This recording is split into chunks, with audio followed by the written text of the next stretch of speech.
obviously SEC football getting ready as well, and Ian Fitzsimmons from ESPN joining us now to talk more about, day 3 of SEC Media Days and all the big storylines. And a good afternoon to you, sir. How the heck are you? Man, I'm doing well. Good to be on with you guys. And, day 3 of SEC Media Days. Now it's like Groundhog's Day, guys, where it feels like we've been here, going on 12 hours a day for 4 days straight. And you learn a lot, man, but I tell you what, every now and then it's like, I just want to go home. I'm like, E.T., man, can I just freaking phone home? I want to come home, right? So A&M shows up tomorrow, and I promise you, after A&M is that done in the morning, my big bloated butt is on a flight back to Dallas. How we doing, man? What we got? I'll tell you what, Ian, it's good to hear from you again. It is so good to hear you, Ian. My Cajun brother. What's up, Bengal Tiger? What do we know? Not much, man. Well, I mean, you got a chance to talk to my coach. How's he feeling about our ball team this year?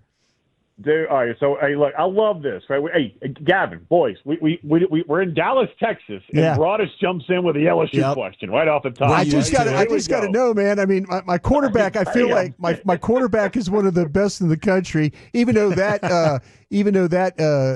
conference has got some quarterbacks, well, I'm sure you'll get into all those. But number one, you're right, Broaddus right there. You and I were texting earlier, man. That's the number one storyline to me in the SEC is quarterback play. But you talk about LSU. You and I have known Brian Kelly, going back to Cincinnati days, even before he was at Notre Dame, and I have not seen him this confident and outgoingly confident since Notre Dame played Alabama in the national championship, and then they got steamrolled. We all know what happened on the first snap, right? It was over.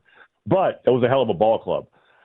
They are, Patrick Payton coming over from Florida State. How good was he playing opposite Jared Verse, right? And then he got doubled a lot last year. So that was a big hole they filled up front.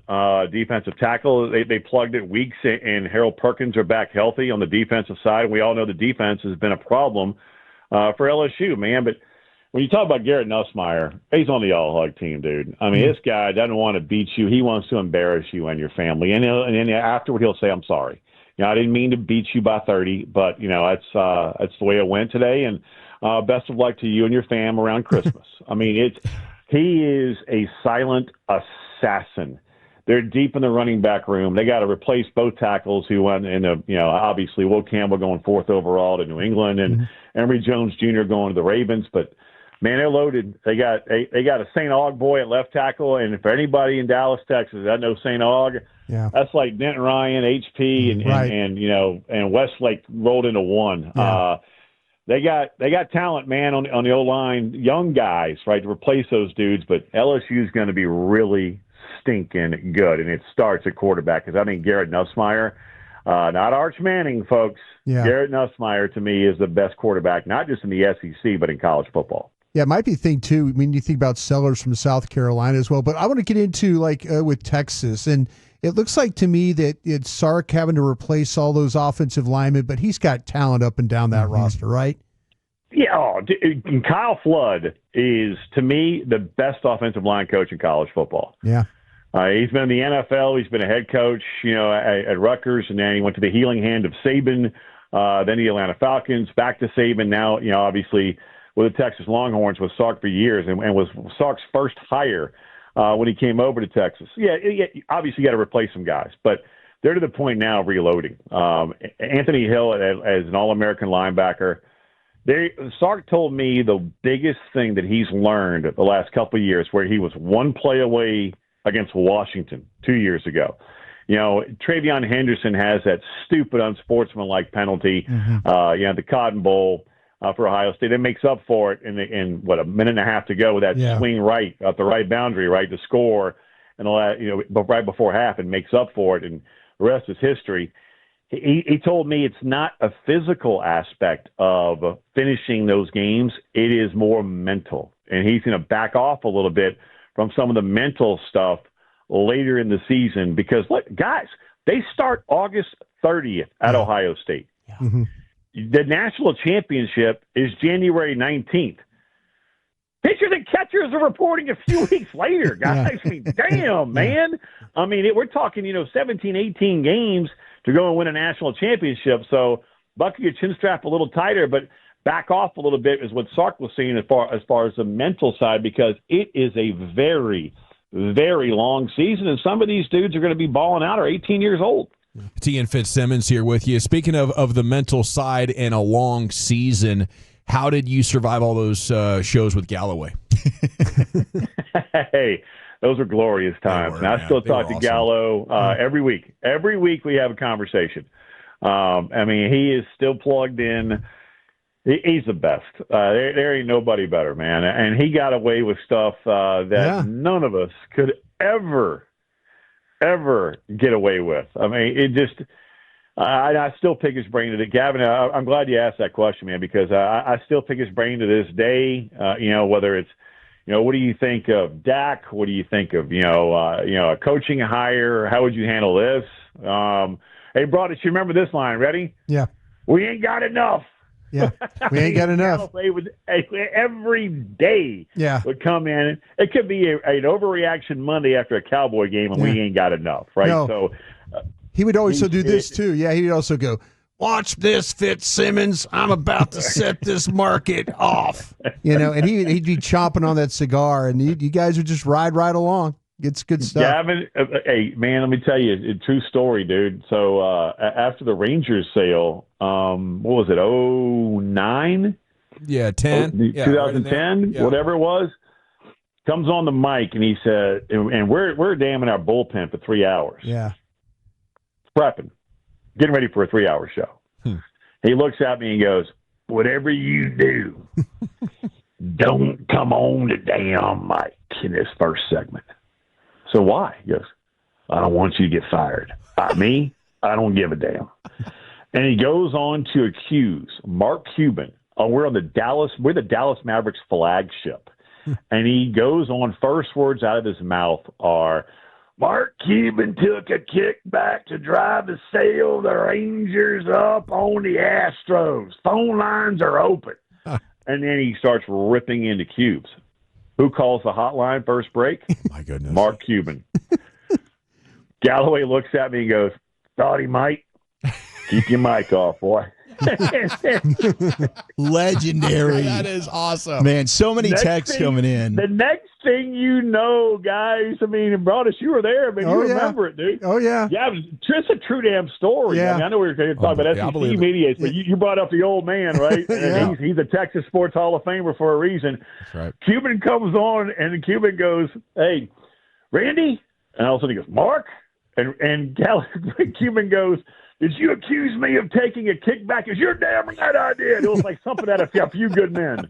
I mean, and then they go at it for 30 minutes. 30 minutes, and at the end of my mic is, I'm just handwriting questions. And at the end of it, Cuban is thanking Galloway for having him on the show and says, "Next round is on me." Can't make it up, man. No, you can't. Totally unique. One of one. That is absolutely amazing. Ian, Zach Wolchuk with you. We're getting so many texts in, man. Gak, I grew up listening to it as well. You're an absolute legend. What are you thinking about Arch Manning? What are your expectations? I think that the Heisman favorite stuff, a little crazy. It's ridiculous. Yeah, as you know, when I sat down with Sark yesterday, and I posed that question, and he's like, "What's going to happen when he throws his first pick?" Because it's going to happen. I guess. No gold jacket, for Arch Manning.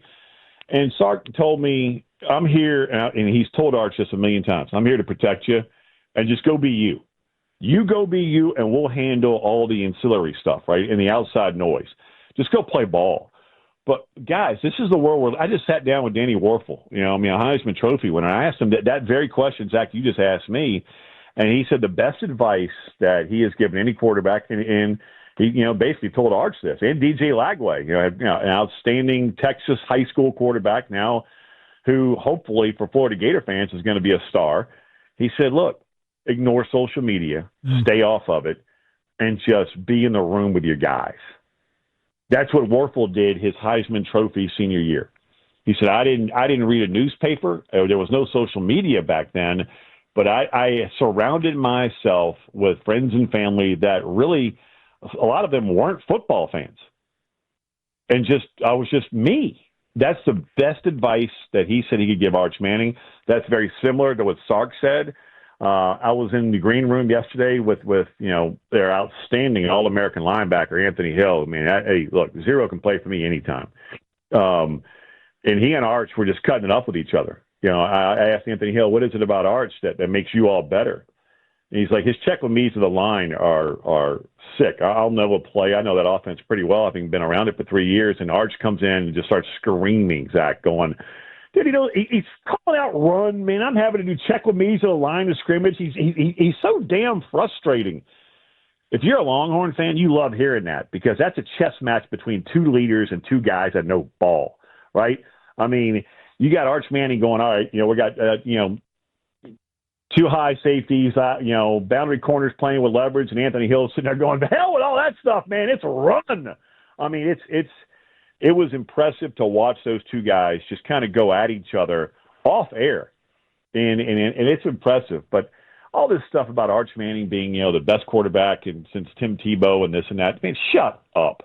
Just let him play. Yeah. I mean, he hasn't even played a whole year yet. And I think Garrett Nussmeier is the number one quarterback in college football.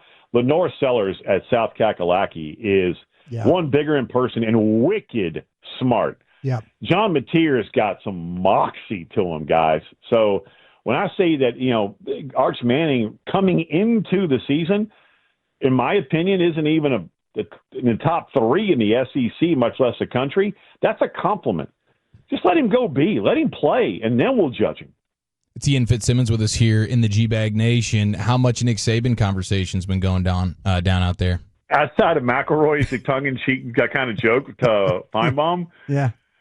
Dude, I mean, I don't know if you guys saw that or heard it, right? But it was basically McElroy, former Alabama quarterback, right, going, a guy told me, that there may be basically, is he done? I mean, Paul, it basically Mac asked Paul. Paul flipped it back on McElroy. Then they go on, SEC Network and Sports Center, and then Laura Rutledge is now asking Mac about it. I mean, it was almost tongue in cheek, but it turned into, because it's SEC Media Days, right? You got Cowherd talking about it. Brian Kelly's being asked about it. Lane Kiffin's being posed a question.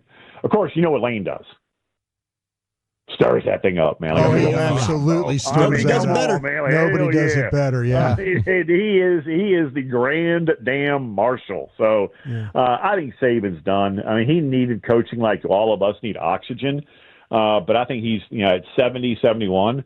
I think he's content because what he told me last year was when he was hosting players' families at his house, and his wife, Terry, was being the first question she was getting in the kitchen wasn't about how you're going to take care of my son or what can you do, what's to take care of my boy or, major and this and that. It was all about NIL money. That's when he knew it was like a moment of clarity. He was done. I don't see him coming back, not in this era. Hey, Ian, real quick there. What is Paul Finebaum like? Broaddus, backstories on Paul and I. I know that's a loaded question, but Paul is about as plugged in as anybody, sure. And he does a remarkable job. And he, going back to the late 80s, early 90s, created something that will never, ever be done again. Sure. And that is a soap opera on the radio. He is a remarkable, remarkable magician of creating characters that literally is like days of our lives. And it's a soap opera on the radio, and it's beyond impressive what he's done. Who's your surprise team in the SEC this year? Well, is it a surprise, guys? Oklahoma. But so many people they like the trendy pick, and I like to go against the trendy pick. But, man, being around John Mateer, Oklahoma was here today in Atlanta. Damn, man. I mean, this young man has got some freaking chutzpah to him. And anybody who knows Yiddish knows what that means. I mean, and I'm an Irish Catholic, but my mom grew up in, upstate New York and then raised thoroughbred racehorses in Folsom, Louisiana. So that's where I got that term. But, yeah, I mean, their D-line, R. Mason Thomas, is just phenomenal. The O-line, if they can stay healthy this year, dude, I'm telling you, Oklahoma might surprise some people. And there is a monster, and I do mean monster game early in the year September 20th, swing game, Auburn and Jackson Arnold come to town. That is I cannot emphasize how big that game is for both programs. But Mateer, Ben Arbuckle coming over from Washington State. Watch out for the Sooners, guys. I think they have the chance to be a 9-10 win type team. What should Aggie fans expect? Or is A&M really just a quarterback away from having a great season? Reed's got to stay healthy. Yeah, okay. Reed's got to stay healthy. Think about it, man. You're one game away from playing in the SEC championship game against Texas, and it's so good to have that damn rivalry back, isn't it? I mean, just thank goodness, man. At Thanksgiving, your leftovers taste that much better. I mean, we all grew up on turkey hash in Louisiana, boys. I mean, so, hey, it doesn't get any better. But if Reed's got to stay healthy. I am a massive Mike Elko fan. He gets the best out of his players, and the players want to give everything for the guy. Reed's got to stay healthy. That's the key to Aggie football. Ian Fitzsimmons here wrapping up. How much do you keep an eye on the Cows these days? Always, man. Always. I mean, look, you know who I work for? If we're not talking about the Dallas Cowboys, man, we're getting fired. I mean, there's at least one segment a night and every day that is devoted to Dallas. I will say this, guys. No BS. I'm being dead serious. I think they are a 10-win team this year. When you get 7 wins without Dak, you know the hell he had to go through last year. Yeah. I don't know what shot he's got as a head coach. I know my brother, who's been in the league for years. Broaddus knows my brother well, who's now with the Seattle Seahawks. Yeah. He's a big Brian Schottenheimer fan. So you get a healthy quarterback, you get that run game going, the O-line does something. Why not? And plus, it's been 20 years. It's been over 2 decades since the same team won the freaking East. You think Philly's winning it again? No. So why not Washington and Dallas? Because the damn sure ain't going to beat the Giants. I love it, Ian. I mean, you're just killing it. Thank you so much for blessing us with your wisdom and your insights there on SEC Media Days. And, we look forward to catching up with you soon. Anytime, boys. Anytime. Appreciate you.